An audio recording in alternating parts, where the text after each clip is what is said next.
एक बुढ़ी औरत जो अपने जीवन भर दुखों और लाचारी के सिवाय जीवन में कुछ और नहीं देखी। एक समय की बात है, एक छोटे से गांव में एक बुढ़ी औरत रहती थी। उसका नाम गीता था। वह बहुत ही सीमित संसाधनों के साथ जीवन जीने के लिए मजबूर थी। उसका पति पहले ही इस संसार से चले गए थे और उनके 2 बेटे शहर में काम करने चले गए थे।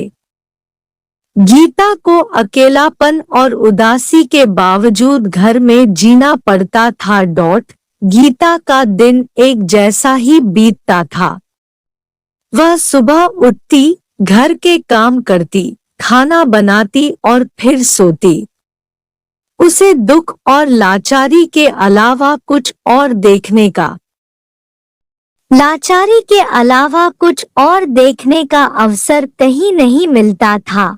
वह अपने घर की छत पर बैठकर लोगों को देखती और उनके जीवन की कठिनाइयों का दर्द समझती। एक दिन गीता ने सुना कि उसके गांव में एक संत महात्मा आने वाले हैं और वह अपने शिष्यों के साथ वहां पूजा और सत्संग करने के लिए आ रहे हैं। गीता ने सोचा कि शायद यह संत महात्मा उसकी कठिनाइयों का समाधान जानते होंगे। उसने अपनी इच्छाओं को साकार करने के लिए वहां जाने का निर्णय लिया। गीता ने संत महात्मा के दर्शन के लिए लंबी कतिपय में खड़ी हो गई। संत महात्मा वहीं एक पालकी में बैठे हुए आए और लोगों को आशीर्वाद देते हुए गुरु मंत्र जप रहे थे। गीता ने संत महात्मा के पास जाकर उनसे मदद की उम्मीद रखी। संत महात्मा ने गीता को पहचान लिया और उनके चेहरे पर उदासी देखकर पूछा, बेटा, तुम्हारे चेहरे पर क्यों इतनी उदासी है? गीता ने उन्हें अपने दुखों के बारे में सब कुछ बता दिया और अपनी असामर्थ्य का दुख व्यक्त किया। संत महात्मा ने गीता की आंखों में गहराई से देखा और फिर मुस्कुराने लगे। वह बोले, बेटा, जब तक तुम खुद को दुखी और लाचार मानोगे, कोई भी तुम्हारी मदद नहीं कर सकता। तुम अपने अंदर की शक्ति को नहीं जानती हो।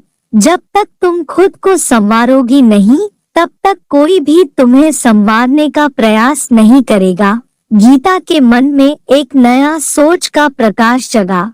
उसने संत महात्मा से पूछा, महाराज, मेरे पास तो कुछ भी नहीं है, मैं खुद को कैसे संवार सकती हूँ? संत महात्मा ने कहा, बेटा, तुम जीवन में छोटी छोटी खुशियाँ और अनुभवों को ध्यान से देख, उनका आनंद लो और उन्हें अपने अंदर भरो। तुम अपने जीवन को बदल सकती हो। गीता ने उस समय एक फूल को देखा जो संत महात्मा की पालकी से गिरा था। वह फूल बिना सोचे समझे उठा और उसे अपने बालों में सजाने लगी। गीता की आंखों में चमक आ गई। वह महसूस करने लगी कि छोटी सी चीजें भी उसे खुश कर सकती हैं। इस नई सोच के साथ गीता ने घर लौटते हुए रास्ते में गांव के लोगों की मदद करने का निर्णय लिया। वह बड़े और छोटे विपदाओं में फंसे लोगों की सहायता करने लगी।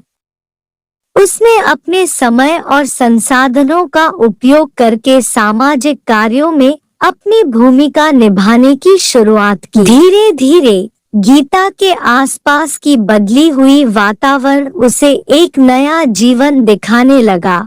उसने अपने गांव को स्वच्छ और हरित बनाने का आह्वान किया। उसने बच्चों को पढ़ाई के लिए प्रेरित किया और महिलाओं को कौशल विकास के लिए योजनाएं चलाई। उसका सामाजिक कार्य उसे नई पहचान, सम्मान और संतुष्टि का आनंद देने लगा। गीता की कहानी और उसका संघर्ष गांव में फेमस हो गया। लोग उसे उदाहरण मानने लगे और उसके बारे में बात करने लगे। गीता खुद भी आश्चर्यचकित थी कि उसके अस्थायी दोहखों और लाचारी के समय भी उसने कितना अच्छा काम किया है और कितनी खुशियां बांटी हैं।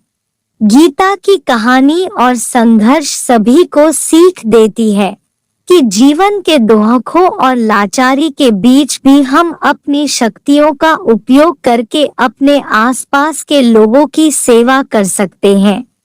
हमें खुद को संवारने की शक्ति और जीने की उत्साह की जरूरत होती है, क्योंकि हमारे पास हमेशा संघर्ष की एक नई संभावना होती है।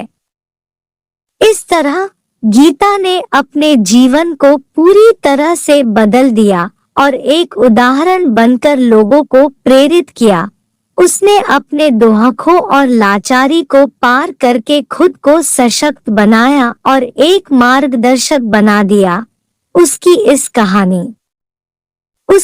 कहानी से हमें यह सीख मिलती है कि जीवन में हमेशा आशा और सकारात्मकता को बनाए रखना चाहिए और अपने संघर्षों को परास्त करके अपनी दृष्टि में सकारात्मक बदलाव लाने का प्रयास करना चाहिए। अपने जीवन को सकारात्मक और हमेशा दुखों से निकालने के लिए चैनल को सब्सक्राइब करें, लाइक करें, शेयर जरूर करें अपने दोस्तों को। धन्यवाद।